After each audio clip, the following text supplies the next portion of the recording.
Hi and welcome back to this Ferguson Auto Twin Nightmare. Right, I've actually sorted it. It was too long-winded, to be honest, to put it on camera, so my apologies for that. But as I say, this was only a quick mess, about 5 minutes, try and get it working, but it's turned out into hours again rather than minutes. Nothing new there really, I don't suppose. I did read in an old article from Practical Wireless back in the 70s, I think it's 1976, something like that, where they said that basically if you get a repair in, if you can't find the fault within 15 minutes, then pretty much a set was a write-off beyond economical repair, and I can well believe that. Okay, what have I done? I could not. Obviously you've seen me sort out the volume pot. That was stage one, that had a load of grease in it, so someone had thought that was the problem and greased it up. That's all been cleaned out, and I can confirm that is all working fine now. The AF117s, now they all had shorts, but there was one of them actually not working, which is this little one here. So that, according to Radio and TV Servicing, throw the remote on the floor, that is VT3, which is pretty much, that's in the IF strip, that's the first IF. So it had failed on the first IF really, this was just reading as a diode. I put it on the component analyzer, it's got shorts in it anyway, but that one has had it. Other things I looked at, what I did is I got to the volume control, which we knew was playing up, and I sort of worked my way back through the circuit from there, and a little bit forward as well. So I used this as the centre of my fault finding really, and went both ways into it.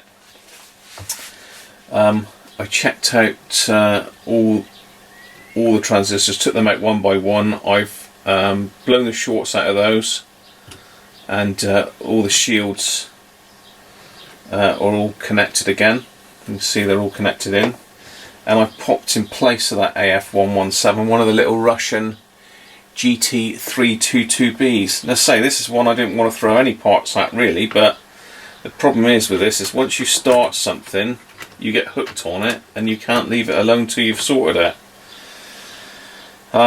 You'll see there's some capacitors in here on the IF board. Let's get you in a little bit closer, I can show you what I mean. Let's get a bit of light down here as well.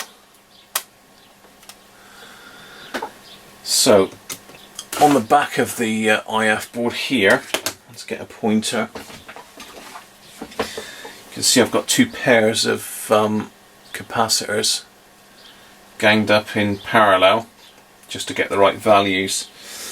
Because I had these things in here, now what have we got there? That is 150 microfarads that was in there, and a 75 microfarad that was in there. Again, both in the IF stage, both in sort of line with a volume pot as well. And these are reading really high, and I've never seen these before. I don't know if anyone else has seen them, I'm sure you have, but actually at first I didn't think, I just thought it was a normal capacitor, but it's actually an electrolytic. You see it's polarised, it's got the plus there. It says SPS and IR, so obviously it's made in Ireland. It's got the negative written on the other side, but that was way out of kilter. I mean, it was, I think for 150 it was shown nearly 400 microfarads. And this one, that's supposed to be 75, is about 200 and something, so again exactly the same. Ireland, SPS. Never seen them before. They don't look like any electrolytic that I've seen anyway. They looks like they've been potted in.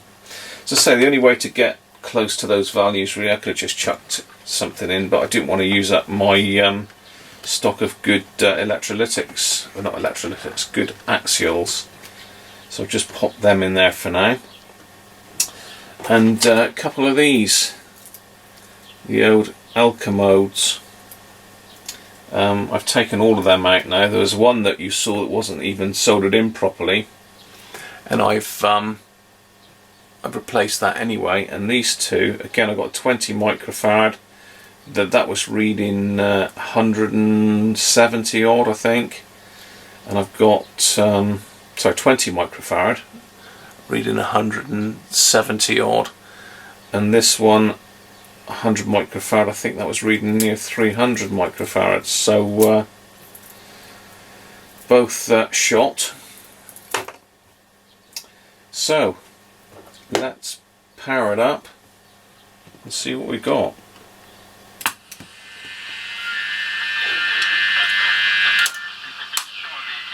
Let's get that light up out of the way of it a minute.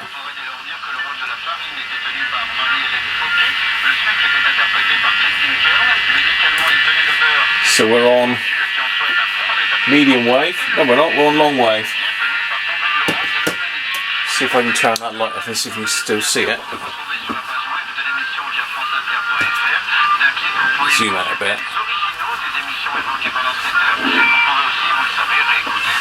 So, as you can hear, it's working.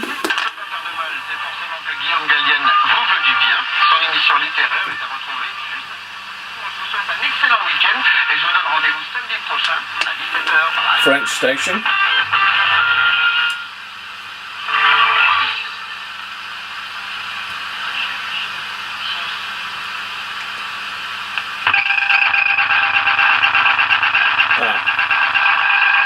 Bear with me, I need to turn something off.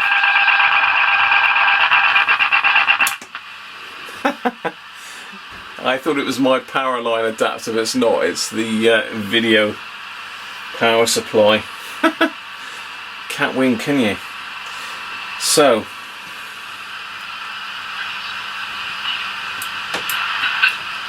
it's obviously got the ferrite rods, so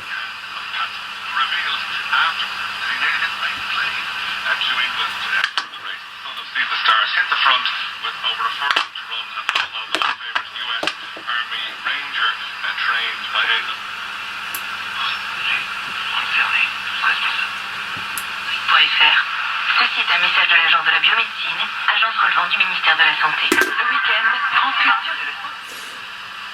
right, let's try medium wave.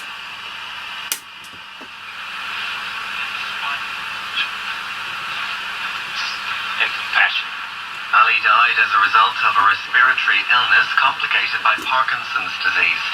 He first came to the world's attention. Become the first boxer to win 3 world heavyweight. There you go, it is working.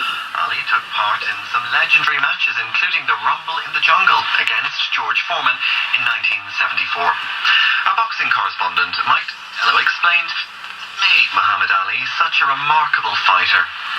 He boxed as a heavyweight, mostly around 15 stone, lighter than the heavyweights are today, but he boxed at that weight like men 5 stone lighter, like featherweights, lightweights, middleweights had boxed throughout history, and suddenly there was this great... Well, there you are. The Ferguson Auto Twin lives once more. Well, this is the rough one as well. Anyway, I'm going to put that back together and get the thing off the bench now because it's taken up way too much of my time again. I was hoping to get another couple radios restored and on good old eBay this, well, over the next couple days. So I might still get one on, but I can't see me getting a couple on. Yeah, a lot of work that, but nice to get something working. Say it's a good spare chassis now, whereas before it was just junk. I know the top's pretty bad. Yeah, top's pretty bad. You never know, somebody might want it. If anyone is interested in this and they want it, as I say, I ain't going to ask a lot for it because it's not in very good condition. As long as you cover the cost of a postage and a few quid in my pocket, then job done. But otherwise it'll just go and sit in the junk pile. It sounds quite a powerful radio. I don't know what the output stage is on this one. what sort of output it is. But anyway, hope you enjoyed that, and if you did, give me a thumbs up. A little bit long-winded, but nice to do a bit of fault finding really and get something working. That's what it's all about. Anyway, yeah, hopefully see you on another video again soon.